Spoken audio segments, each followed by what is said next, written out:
প্রভু গো আমার প্রণাম জানাই আমি চরণে তোমার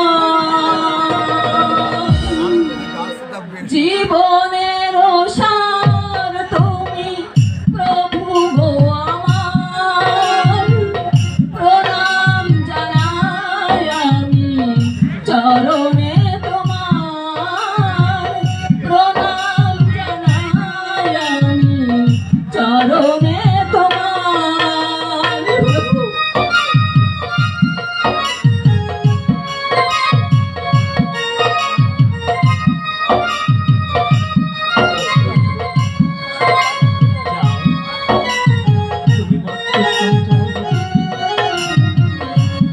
তোমার ভক্তের পাশে সদা তুমি জাগ্রত থাকবে।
ভক্তের জন্য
চলো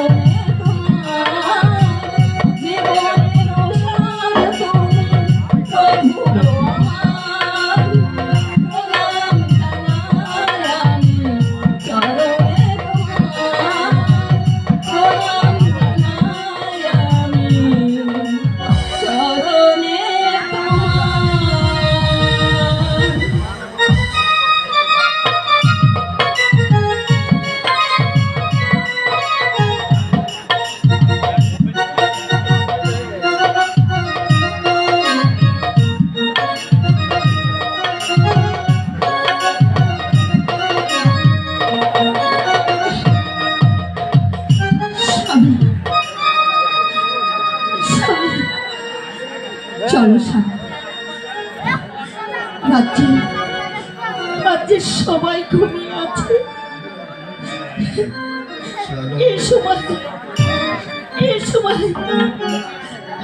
আমরা এই রাজ্য ছেড়ে চলে যাব।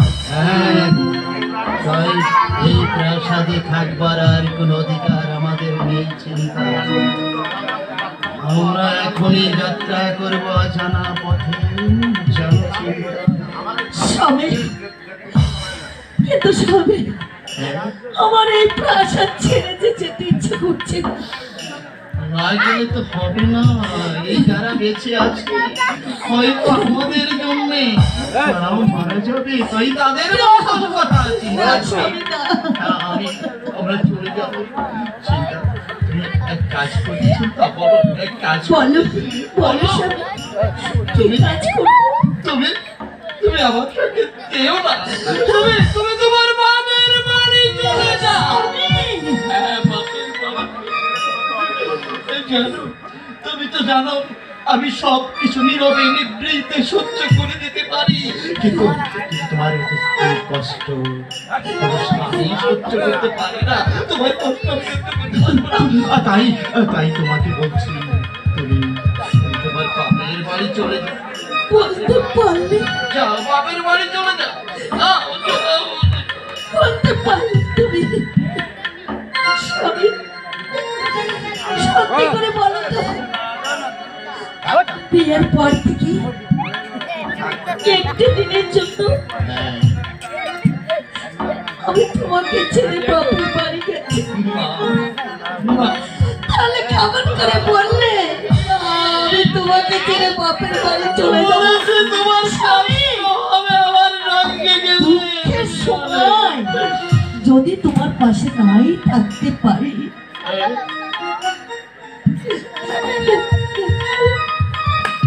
তাহলে তোমার বাপের ভাগে যে আমাকে হতেই হবে। স্বামী, তুমি বলো না, স্বামী, আমি সহ্য করতে পারি না। তাই বলছি স্বামী, তুমি যেখানে যেখানে যাবে আমি সেখানেই যাব। আমি যে সব সময় তোমার পাশে পাশে থাকতে চাই স্বামী। স্বামী,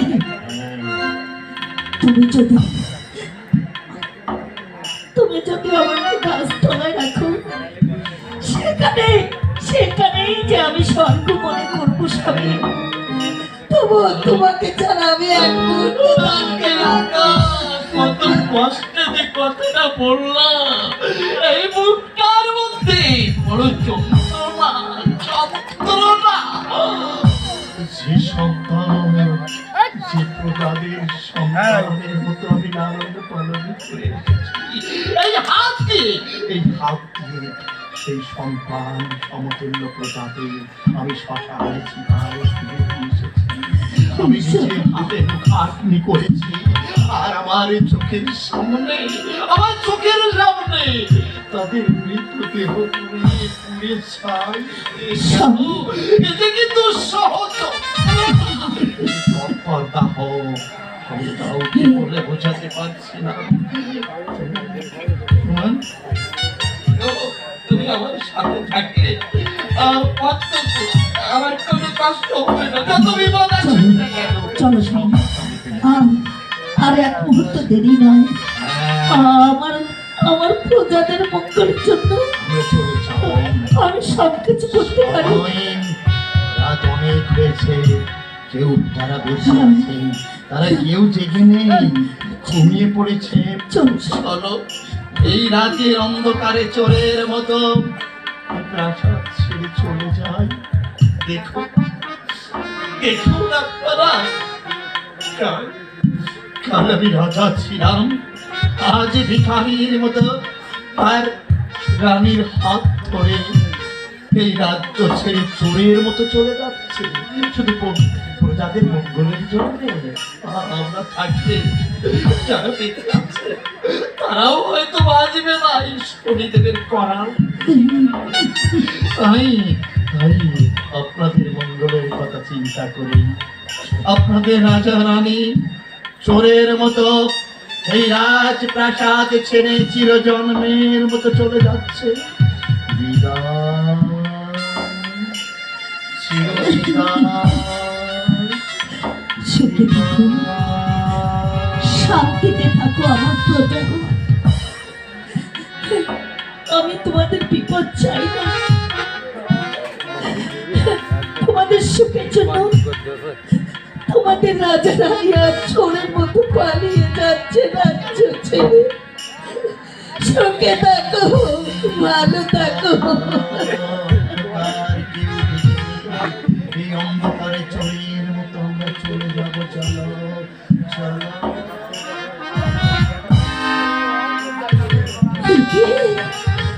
বাবা ঠাকুর,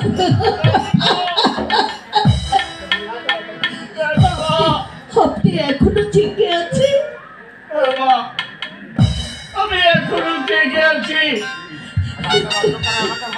রাতের অন্ধকারে আমাকে ফাঁকি দিয়ে তোমরা চোরের মতো পালিয়ে যাচ্ছে রাজা বাবু। বাবা ঠাকুর,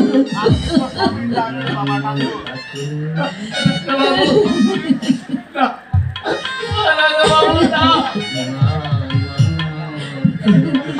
জানো ব্রাহ্মণ ঠাকুর, আমাদের জন্য, আমাদের পাপের জন্য আজ হাজার হাজার নিরীহ জনগণ মৃত্যুর করে পড়েছে।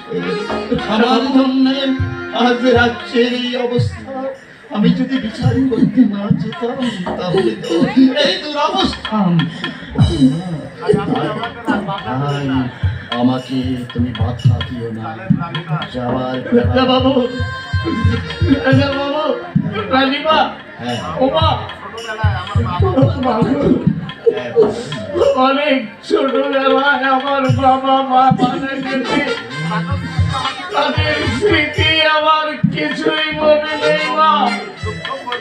তাতে আমি কোনোদিন দুঃখ করিনি। কিন্তু জানেন মা,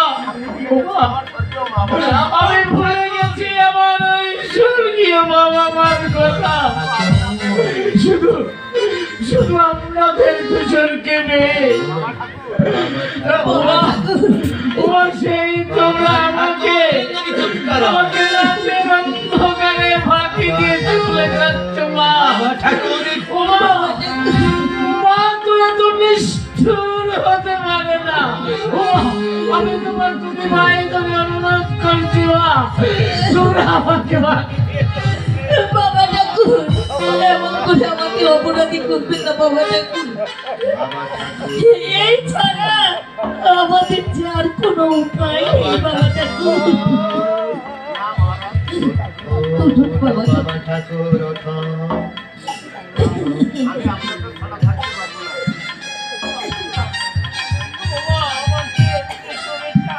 বাবা ঠাকুর এই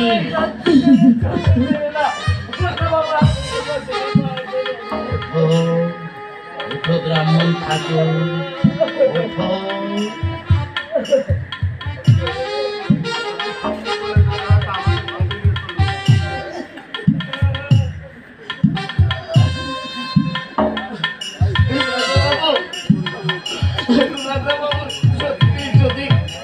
সত্যি যদি তোমরা এই রাজ্য ছেড়ে চলে যাও, তাহলে আমাকে তোমাদের সঙ্গে করে নিয়ে যাও। তা হয় না বাবা ঠাকুর। আমি কাঠ কাটবো, কুলিগিরি করবো। আমি বেঁচে থাকতে আপনাদের আমি কোনো কষ্ট হতে দেব না। হয় না ব্রাহ্মণ ঠাকুর, তা হয় না। তুমি কি জানো না, যারা বেঁচে আছে তাদের সকল দায়িত্ব আমি তোমার উপর আর পূর্ণ করে চলে যাচ্ছি। আর তুমি যদি চলে যাও, ওই ওই তোমার সামনে আমার নিজের হাতে প্রতিষ্ঠা করা জাগ্রত মন্দির, তুমি যদি চলে যাও ব্রাহ্মণ ঠাকুর, কে করবে এই সকাল সন্ধ্যা ওই জাগ্রত মন্দিরে? সকাল সন্ধ্যা কে করবে পূজা অর্চনা? তাই আমি তোমাকে বোঝাচ্ছি, যত বিপদ আসুক না কেন, যত দুঃখ কষ্ট আসুক না কেন, ওই মন্দিরে সকাল সন্ধ্যা পূজা অর্চনা করতে তোমরা ভুলে যাবে না মা, তোমরা ভুলে যাবে না। ওই মন্দিরের দায়িত্ব আমি তোমার উপর দিয়ে গেলাম ব্রাহ্মণ ঠাকুর। এই বাবু, এত বড় কোনো দায়িত্ব যখন আমাকে দিয়েছেন রাজা বাবু, আপনারা আমাকে আশীর্বাদ করুন রাজা বাবু। আমি যেন ওই মন্দির পূজারি হয়ে থাকতে পারি। যাবার বেলায় তোমাকে আমি কিছুই দিয়ে যেতে পারলাম না। আজ আমি কিছুই দিয়ে যেতে পারছি না ব্রাহ্মণ ঠাকুর, দিয়ে যাচ্ছি শুধু আমাদের চোখের জল। সুখে থাকবে, শান্তিতে থাকবে। জানো চিন্তা, বয়োজ্যেষ্ঠ বলতেন এই প্রাসাদে এই ব্রাহ্মণ ঠাকুর ছাড়া কেউ নেই। আর আছে আমার সামনে নিজের হাতে প্রতিষ্ঠিত করা মায়ের মন্দির। প্রথমে প্রণাম করবো ওই মায়ের মন্দিরে, ওই মন্দিরে মায়ের আশীর্বাদে মাথায় নিয়ে আমরা এই রাজ্য ছেড়ে চিরকালের মতো চলে যাব। তারপরে এই ব্রাহ্মণ ঠাকুরের আশীর্বাদে দিয়ে আমরা চিরজলের মতো চলে যাব। আগে প্রণাম করো আমার মায়ের পাদ পদ্মে। মাগো, তোমার এই অদম সন্তানদের তুমি আশীর্বাদ করো। আমরা জনজীবনে যুদ্ধে জয়ী হতে পারি। আমাদের সামনে যত বাধা বিপত্তি আসুক না কেন, সব বাধা বিপত্তিকে আমরা যেন দুহাত দিয়ে সরিয়ে আমরা আমার কর্তব্য বল রেখে আমি যেন ফিরিয়ে না আসি। বাবু,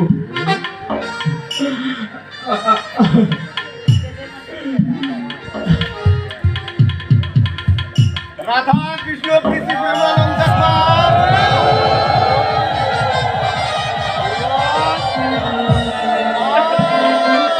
তোমার এই অধমের সন্তানকে তোমার পায়ে একটুখানি স্থান দাও মা, একটুখানি স্থান দাও। ওরে বুঝি যা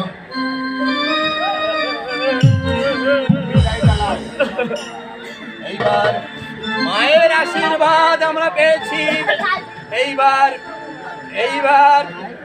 এই ব্রাহ্মণ ঠাকুরের আশীর্বাদ নিয়ে আমরা চোরের মতন এই রাজপ্রাসাদে রাজা বাবু, রাজা বাবু, ব্রাহ্মণ ঠাকুর বাবা ঠাকুর, রাজা বাবু, আশীর্বাদ দাও, ব্রাহ্মণ ঠাকুরের আশীর্বাদ দাও।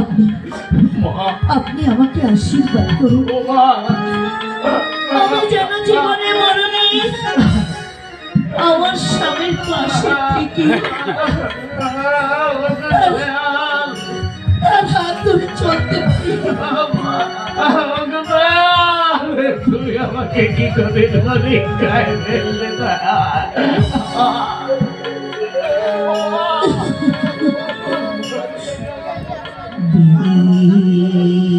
বিদায় বেলা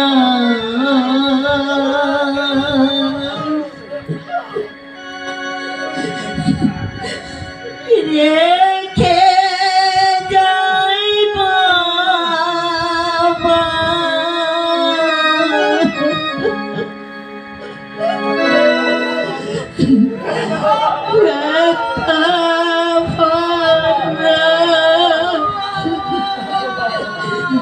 আখি ও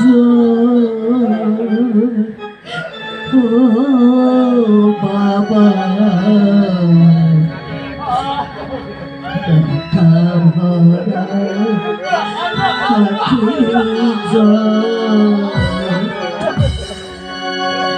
বিদায় বেলা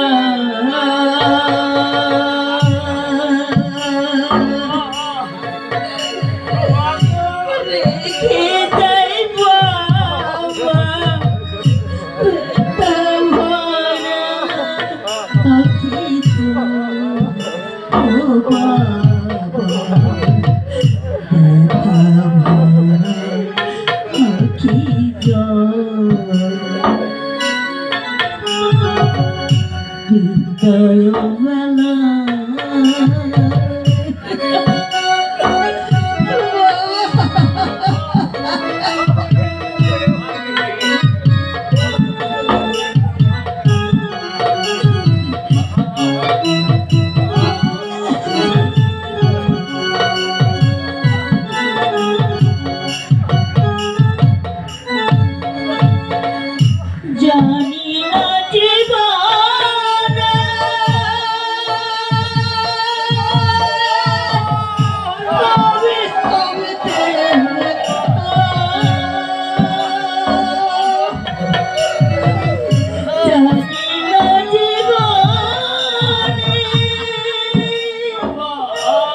তবে দেখা কেমন যাবে ও বাবা দেখা বলা আখি জল বিদায় বেলা রেখে যাই মাগো দেখা বলা আখি জল ও মাগো দেখা বলা আখি জল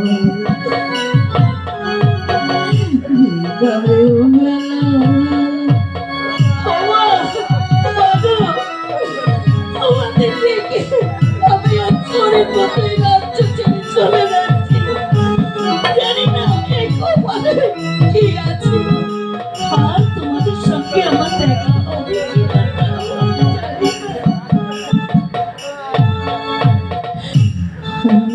চলে অজানা পথে জানি ভাগ্যে কি আছে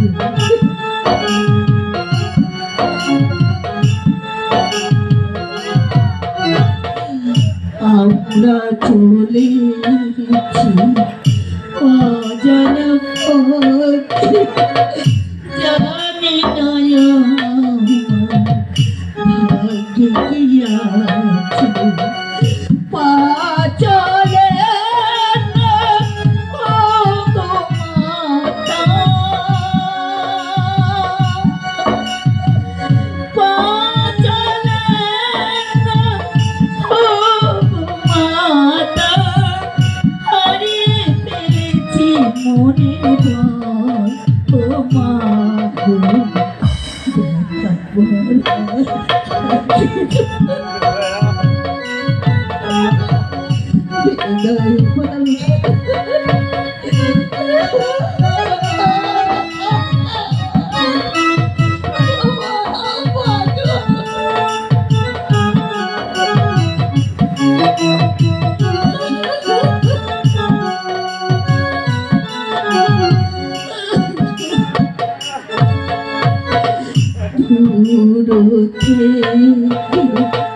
প্রণাম করি ওই থাকে দূরতে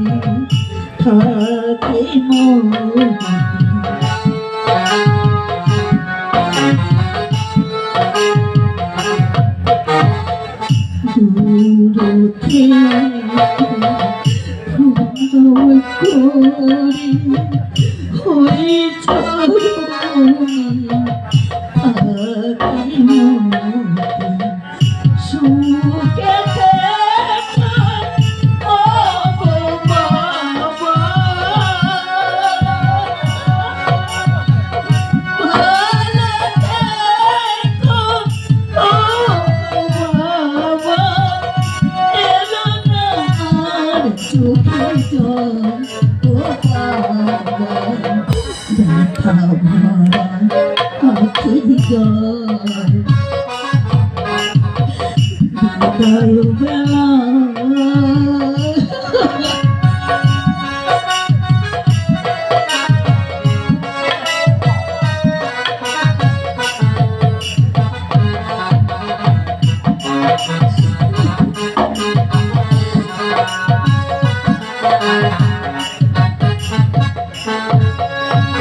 আমরা চলেছি অজানা পথে জানি না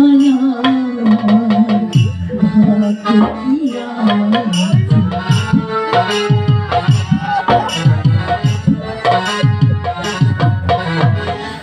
আমরা চলেছি অজানা পথে জানি না ভাগ্যে কি আছে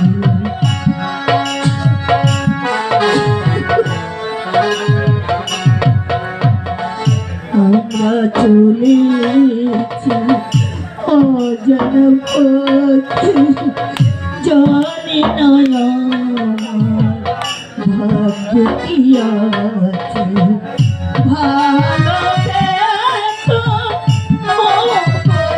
মাতা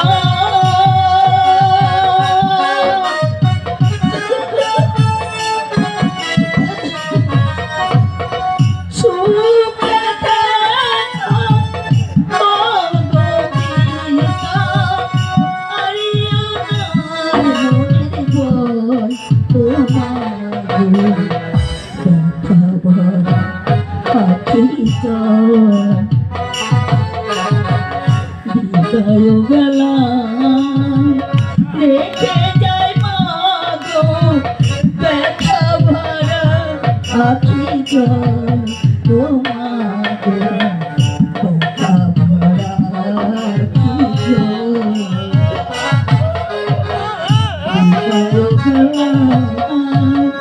রেখে যায় বাবা দেখা ভরা আখি জয় ও বাবা দেখা ভরা আখি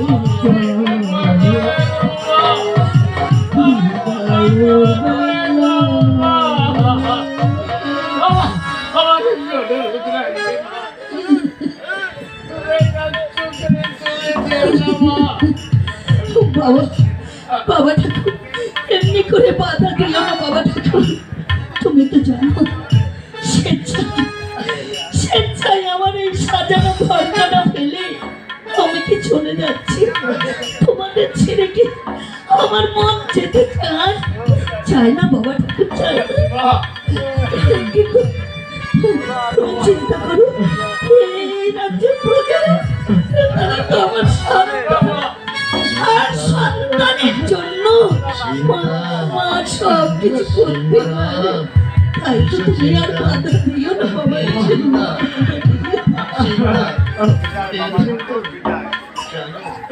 বারবার আমার এই সিংহাসনের উপর বসে আমি কত বিচার কার্য পরিচালনা করে করেছি তাই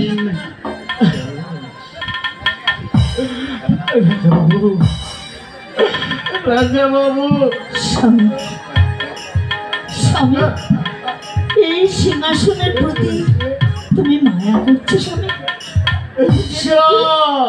ভেবে দেখো স্বামী তোমার এই সিংহাসনের থেকে আমার এই রাজ্যের প্রজার প্রাণ যে অনেক বড় চলো স্বামী আর দেরি না চলো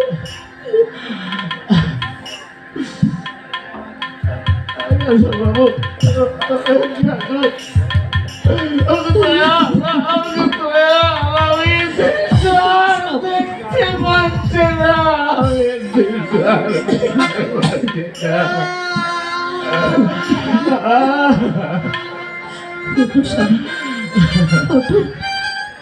আমাদের যে সময় হয়ে গেছে স্বামী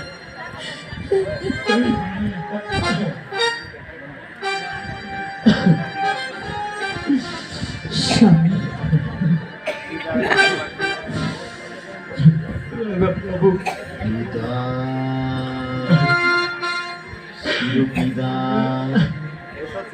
জানি না কাল থেকে কোথায় আমাদের আশ্রয় হবে রাজপ্রাসাদ থেকে চলে যাচ্ছি গাছ থেকে গাছতলাই হবে আমাদের কোথায় জানো এই দেখো কত বড় ভুল করতে যাচ্ছিলাম এই কি ভুল স্বামী কি ভুল বুঝতে পারোনি এই ধরিত্রীর বুকে জন্মগ্রহণ করেছি এই পবিত্র মাটির বুকে জন্মগ্রহণ করেছি এই মাটির উপর থেকে আমি আস্তে আস্তে ছোট থেকে বড় হয়েছি রাজা হয়েছি মহারাজা এই মাটির ভুঁইয়ে জন্মগ্রহণ করে এই মাটি মাকে প্রণাম না করে আমি কেবল বিশ্বাসঘাতকের মতো চলে যাচ্ছি। রাজা বাবু, তাহলে অভিশাপ দিত না ধরতে মা, ওকে অভিশাপ রাজা বাবু। বলতো ওরে ওরে রাজা শ্রীবৎস, তুই বড় বোকা, আমার উপর জন্মগ্রহণ করেছি, আমার উপর বড় হয়েছি, আমাকে প্রণাম না করে চলে যাচ্ছি। মাকে প্রণাম করলি, ব্রাহ্মণ ঠাকুরকে প্রণাম করলি, আমাকে প্রণাম না করে চলে যাচ্ছি। দেখেছো? তাই এসো ব্রাহ্মণ ঠাকুর, আমাদের সকল অপরাধের ক্ষমা চেয়ে নিও।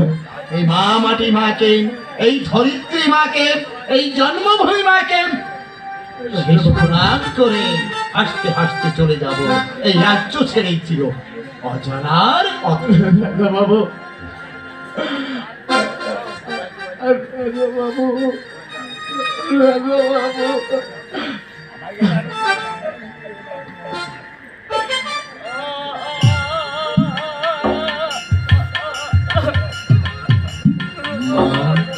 ওগো ধরিত্রী মা, ওগো জন্মভূমি মা, তোমার উপর জন্মগ্রহণ করে আমি যদি কোনো অন্যায় অত্যাচার করে থাকি, তাহলে তোমার এই আদম সন্তানকে তুমি ক্ষমা করে দিও, ক্ষমা করে দিও, ক্ষমা করে দিও।